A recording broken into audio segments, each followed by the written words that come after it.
कहानी की शुरुआत एक तूफानी रात से होती है जहाँ पे एक औरत दो जुड़वा बच्चों को जन्म देने वाली थी, पर वो बूढ़ी औरत बोलने लगती है, यह बहुत ही बुरा समय चल रहा है तो बच्चों को अभी जन्म मत दो। पर यह करना तो बिल्कुल ही इम्पॉसिबल है। ये नामुमकिन हुआ तो भी हमें ये करना ही पड़ेगा, नहीं तो जो बच्चे जन्म लेंगे वही होंगे जो इस दुनिया के डीमंस को आदेश देने वाले हैं।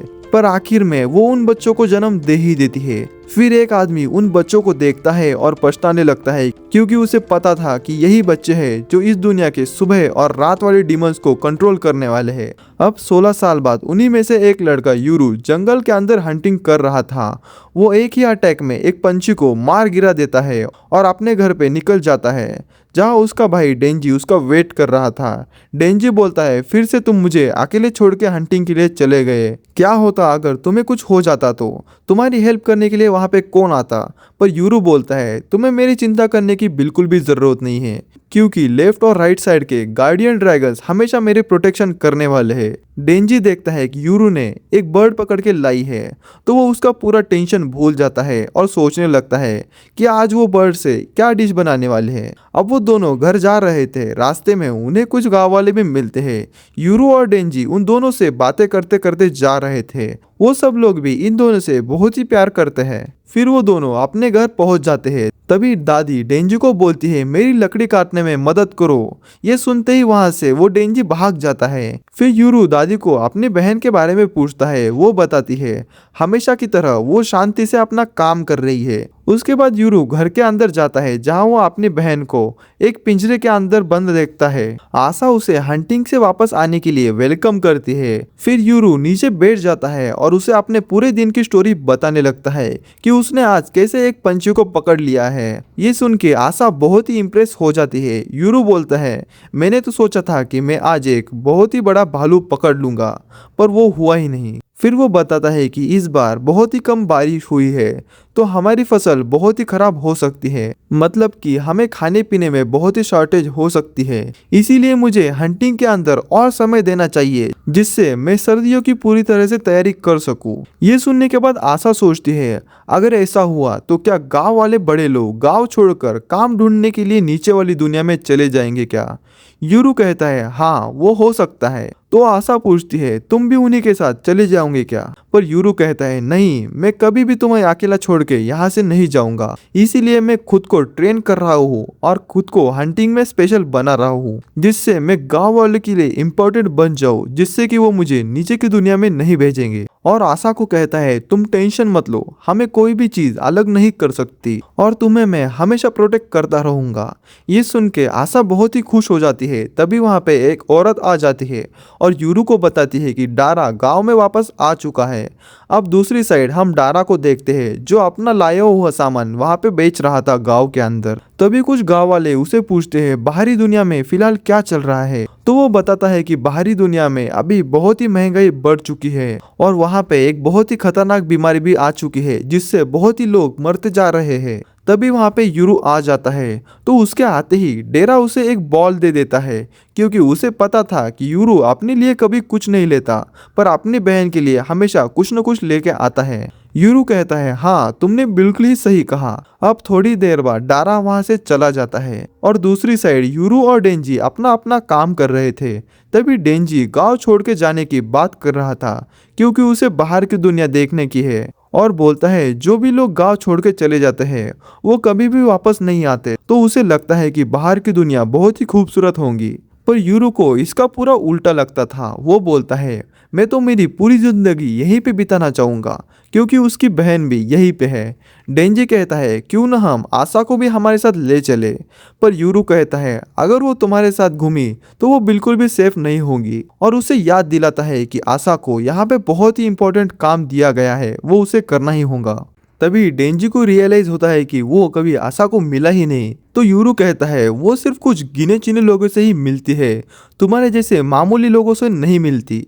ये सुन के डेंजी चिढ़ने लगता है और वो दोनों झगड़ने लगते हैं। तभी उन्हें किसी की चिल्लाने की आवाज आती है। फिर वो दोनों आसमान की तरफ देखते हैं, जहाँ पे स्मोक की बनी हुई दो लाइन थी।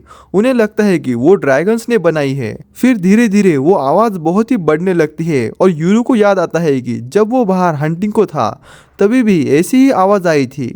उन दोनों को लगता है कि ड्रैगन्स ने उनके ऊपर हमला कर दिया है, तो वो फाइटिंग के लिए रेडी हो जाते हैं।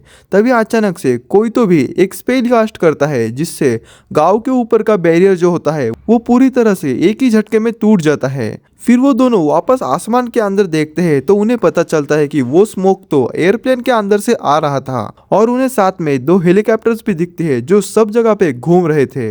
अब दूसरी साइड सभी गांव वाले उस एयरप्लेन को देख लेते हैं, पर उन्हें इन सब चीजों के बारे में कुछ पता ही नहीं कि यहाँ पे अभी हो क्या रहा है, और सब लोग घबरा जाते हैं। तभी कुछ आदमी यूनिफॉर्म में आते हैं और वहां पे लोगों को मारना शुरू कर देते हैं। फिर दारा जो गांव के बाहर जा रहा था वो भी इन सब चीजों के अंदर फंस जाता है, पर अभी भी विलेज के लोगों को पता ही नहीं कि यहाँ पे क्या हो रहा है। तो वो लोग ग्रैनी यामाहा के पास चले जाते हैं और उसे पूछते हैं यहाँ पे चल क्या रहा है, और वो कहती है हमारा जो बैरियर है वो टूट चुका है, और वो सब लोग यूरू को पकड़ने के लिए आ चुके हैं। और वो ऑर्डर देती है कि तुम सब लोगों को यूरू को ढूंढ के लाना होगा और उसे यहाँ से भगाना होगा एक सेफ जगह पे।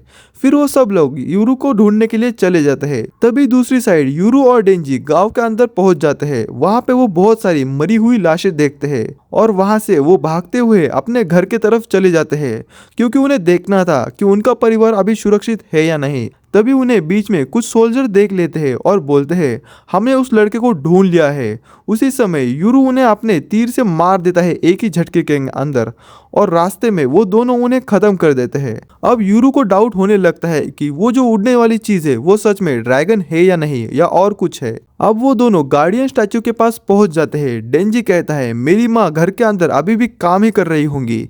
तो यूरू ये सुनते ही पत्थर उठाता है और डेंजी को बोलता है मेरी मदद करो जल्दी जल्दी। और थोड़ी ही देर बाद वो एक अंडरग्राउंड डंजर, जो कि एक छुपाया हुआ शॉर्टकट है, उन्हें मिल जाता है। ये देख के डेंजी बहुत ही कंफ्यूज हो चुका था, क्योंकि उसकी पूरी जिंदगी वो यहीं पे था, पर उसे इस सीक्रेट डंजन के बारे में बिल्कुल भी पता नहीं है। तभी विलेज के दूसरे साइड हेलीकॉप्टर के अंदर से पीले बालों वाली एक लड़की, जिसका नाम गाबी है, वो उतर जाती है, और उतरते ही अपने मैजिकल टेक्निक गॉबल से एक एक करके सभी लोगों को मारना शुरू कर देती है। वो ये सब अपने हाथों से ही कर रही थी, वो भी कुछ सेकंड के अंदर ही। फिर गाबी च्युइंगम खाते हुए अपने स्क्वाडमेट्स को कॉल करती है और उनसे बात करने की कोशिश करती है, पर उसको सामने से कुछ भी रिस्पॉन्स नहीं आता, क्योंकि डारा जो होता है वो मरता नहीं है और उन सब लोगों को उल्टा मार देता है। फिर वो अपना फोन निकाल के हाना को कॉल करता है और बोलता है हमें मीटिंग का पॉइंट चेंज करना होगा, क्योंकि आशा वापस आ चुकी है।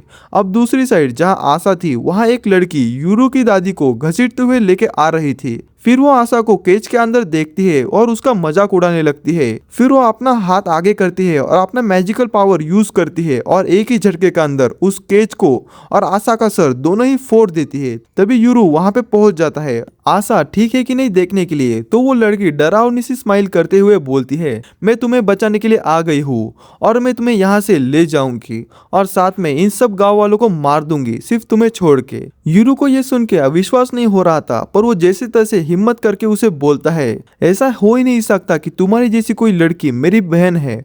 और वो अचानक से उसके ऊपर एरो से फायर कर देता है, पर वो लड़की उस अटैक को ब्लॉक कर देती है अपने मैजिक से। इसी के बीच एक बड़ा सा धमाका हो जाता है। तभी हम डारा को देखते हैं, जो कि गांव के अंदर घुसते हुए जल्दी जल्दी आ रहा था, और आते आते उसके सामने जो भी दुश्मन आते हैं उन सबको खत्म कर दे रहा था। तभी डारा को रास्ते में गाबी मिलती है, जिसके पास एक डीमन था जिसका बहुत ही बड़ा मुंह है। वो ये जान के सरप्राइज हो जाती है कि डारा उसके डीमन को देख सकता है। फिर डारा उसके ऊपर फायरिंग शुरू कर देता है, पर वो डीमन अपने दांतों से उसे रोक देता है। गाबी जैसे ही अपना गार्ड डाउन करती है 2 ही सेकंड के लिए, तभी डारा उसके ऊपर एक बॉम्ब फेंक देता है, जिससे गाबी उसके अंदर फंस जाती है और वो बॉम्ब फट जाता है। फिर सीन शिफ्ट होता है जहाँ पे यूरू घायल हो चुका था, और उसके पास जो बॉल था वो नीचे गिर जाता है और धीरे धीरे जाके आशा के खून के ऊपर रुक जाता है। तभी आशा का जो ब्लड है वो डीमन के अंदर ट्रांसफॉर्म हो जाता है और उस लड़की को पकड़ लेता है। तभी यूरू की दादी डारा को बोलती है यूरू को यहाँ से भागते हुए लेके जाओ दूसरी दुनिया के अंदर, और उसे कभी भी इन लोगों के हाथों में मत लगने दे रहा। डारा यूरू का हाथ में लेता है और उसे जैसे कहा था वैसे ही करने लगता है। नीचे डेंजी अपने माँ के साथ था, जिसको बहुत ही चोट लगी थी, तो यूरू और डारो को वहां से जाते हुए देखता है। इस सब से डेंजी बहुत ही कंफ्यूज हो चुका था कि यहाँ पे असल में चल क्या रहा है। थोड़ी देर बाद डारा और यूरू उस शॉर्टकट्स के अंदर से बाहर निकल जाते हैं। फिर डारा यू से कहता है हमें यहाँ से भाग के नीचे की दुनिया में जाना होगा, तो इसके लिए सबसे पहले हमें पहाड़ के नीचे उतरना होगा। यूरू पूरी तरह से कंफ्यूज हो गया था क्योंकि उसे पता ही नहीं चल रहा था कि असल में यहाँ पे चल क्या रहा है। डारा कहता है अभी बिल्कुल भी समय नहीं है तुम्हें कुछ बताने के लिए, हम फिलहाल यहाँ से जल्दी से निकलने वाले होंगे।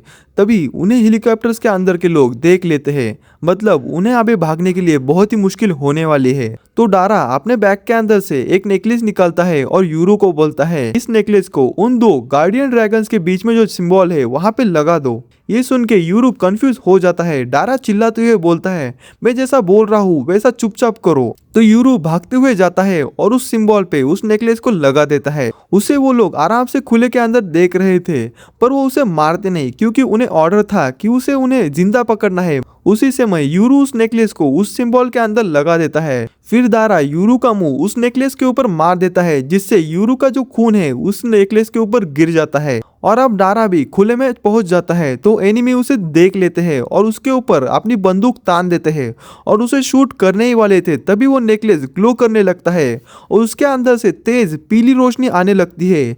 वो जब रोशनी कम होती है तभी आसमान में दो चमकते हुए ड्रैगन्स आते हैं और उन हेलीकॉप्टर्स को एक ही झटके में डिस्ट्रॉय कर देते हैं और वो दो हेलीकॉप्टर्स जमीन के ऊपर आके क्रैश हो जाते हैं जहाँ पे यूरू और डारा खड़े थे। डारा यूरू को उठाता है और भागते हुए उसे लेके जाता है और वो दोनों बच जाते हैं। गाबे भी उन दो हेलीकॉप्टर्स को डिस्ट्रॉय होते हुए देख लेता है और चिल्लाने लगता है क्योंकि उसे वापस अब पैदल ही जाना पड़ेगा। और वो नोटिस कर लेता है कि वो दो डीमंस ही थे, पर उसे पता नहीं कि वो डीमंस किसने बुलाए हैं। ये सब होने के बाद हम देखते हैं कि यूरो और डारा के सामने दो लोग खड़े थे जिनके हेयर रेड और व्हाइट है। वो बोलते हैं हमारा मास्टर इस बार एक बच्चा है, पर उन्हें पता था कुछ भी हो जाए उन्हें उनके मास्टर का ऑर्डर सुनना ही पड़ेगा बिना किसी क्वेश्चन के। फिर दारा यूरो को कहता है ये दोनों तुम्हारे डीमंस है और यहीं पे हमारा ये पार्ट खत्म हो जाता है। अगर आपको इस एनीमे की आगे की स्टोरी जाननी है तो प्लीज वीडियो को लाइक कर दो और चैनल को सब्सक्राइब करना मत भूलना। चलो मिलते हैं अगले एपिसोड के अंदर।